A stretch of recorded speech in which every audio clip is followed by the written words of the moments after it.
this is Shaun Nordlie, Community Manager here at Hemlock Farms. Going to start with the organizational meeting, which is tomorrow, Saturday at 10 a.m. That's a hybrid meeting on Zoom or else in the conference center if you want to be in person. And at this meeting, what happens is the new board members, Mike Gutierrez and Mike Solinsky, are officially take their seat as board members. Phil Guaria, who's been on the board, will also just continue his another 3-year term for him. And then the board will select their officers for the year. That's the president, vice president, secretary, treasurer. So those will be selected. And then also board liaisons for our 9 standing committees will be selected. Then what they do is with the committees, they'll assign the committee members, and the committee members had to sign up for whatever committees they wanted back in July. So they'll just confirm those, and those people will be on their committees for the committee year. So again, that's Saturday, 10 a.m. organizational meeting if you want to be there in person or else on Zoom. So I want to talk about the board meeting that was last Saturday, and one of the discussions that the board had was about speeding violations, and this actually started at the board meeting in June, and what they asked was Bill Durando, our Director of Public Safety, to come back with a recommendation on the violations for excessive speed when they pull over members for speeding in the community. And what the recommendation was for excessive speed is 20 miles over the speed limit or double the limit. And the new fines for that would be a first offense is going to be an additional $250.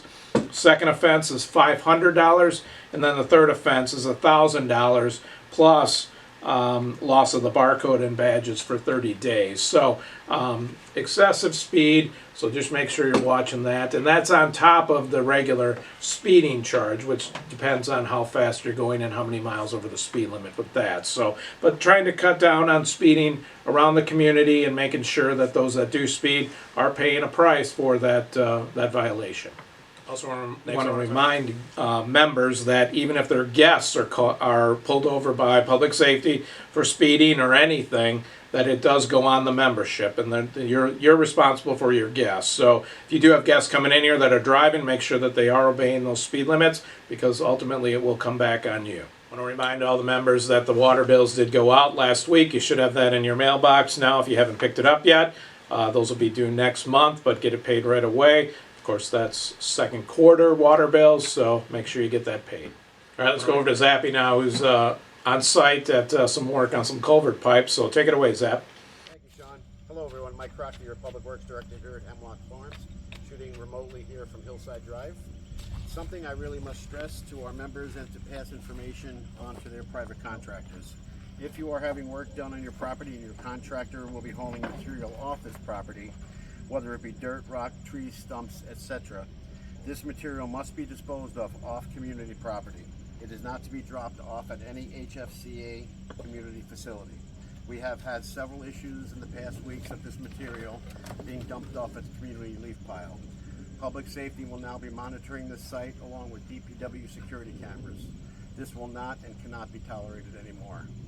HFCA stormwater crews are working on the Hillside Drive in-house project. It is in full swing and should be completed within the next few days. Thanks to our members' patience and cooperation while this work has been going on. HFC Water Company will be replacing 5 hydrants during the month of August per our yearly maintenance program. We will notify members through the communication department as of to the date, time, and location, as there will be water disruptions. We thank our members for their patience and understanding. Waco construction has been delayed on the Mill Notch project on Hemlock Farms Road from Mountain View Drive to Basswood Drive.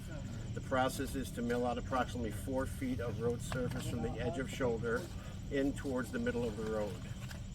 They will then sweep up the road millings to a clean surface, and the next step is to apply tack oil so that the new asphalt would adhere to the old pavement. Final step is to roll in place and seal the joint. Waco will have flaggers and signs out when this process takes place. Roads and grounds crews are still maintaining facility lawns, but thankfully this has slowed down quite a bit. They will be helping set up for National Night Out and Hemlock Farms Days. This crew does it all. We here at DPW hope all our members, their families, and guests have a nice weekend. Back to you, Shaun. Okay, thanks, Zap. Appreciate that. Now let's go to Nicole for recreation. Hey, everybody. Nicole Pernesti, your Assistant Rec Director here at Hemlock. Coming to you this time from the backyard of the Youth Center, because tonight we have our final family fireside night.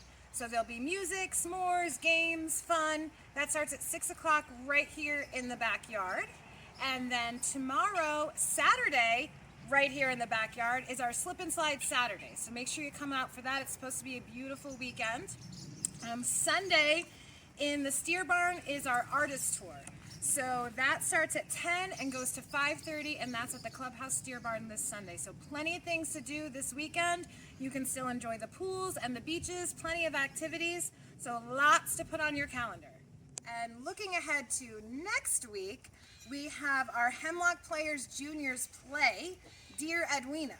So that's going to be Wednesday, August 7th in the Steer Barn. You can still purchase tickets in the administration office. They're $10 each or $15 at the door that night.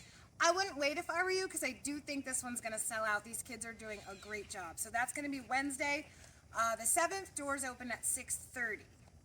And then next Friday, which is August 9th, we're bringing back country line dancing. That was a huge hit when we did it last time, so we're bringing it back. Doors open at 6:30 for that as well. It's $5 per person. I will personally be there for this one, so make sure you come out. We will have a great time, I promise you. And then our annual Hemlock Farms Day is Saturday, August 10th. Put this on your calendar. Tell your friends, tell your family. This is a big event every year. This is Saturday the 10th at Fawn Hill from 11 to 4. So put that on your calendar. Lots of fun stuff to do. And believe it or not, next week is our final week of day camp. So because it's such a huge hit, we have our mini day camp following that. So mini day camp is 2 weeks. There's 2 sessions. The first session is the 12th through the 16th. The second session is the 19th through the 23rd. And we call it mini day camp because it's just that. It's only a couple hours. It's $50. It's from 9 to 11:30. Still at the day camp building. Still lots of fun, crafts, games, and all of that. Just a way to kind of slow down the summer before school starts. So make sure you get your children registered for this one. And then our members versus staff softball game rematch. So that is going to kick off Labor Day weekend. We're going to do a Friday night game this time just to try something a little bit different. So it's still going to be at the mailroom ball field Friday night, August 30th, starting at 6 p.m. So if you want to play in this game, make sure you register. And we've got the Jot Form link for you to sign up. Dylan will help you with all of that, let you know what you need to bring. So that's going to kick off Labor Day weekend, Friday, August 30th, 6 p.m. Back to you, Shaun. All right, thanks, Nicole. Appreciate that. Now we have a special closing for you this week. Take it away, guys. Thanks for watching, everyone. Have a good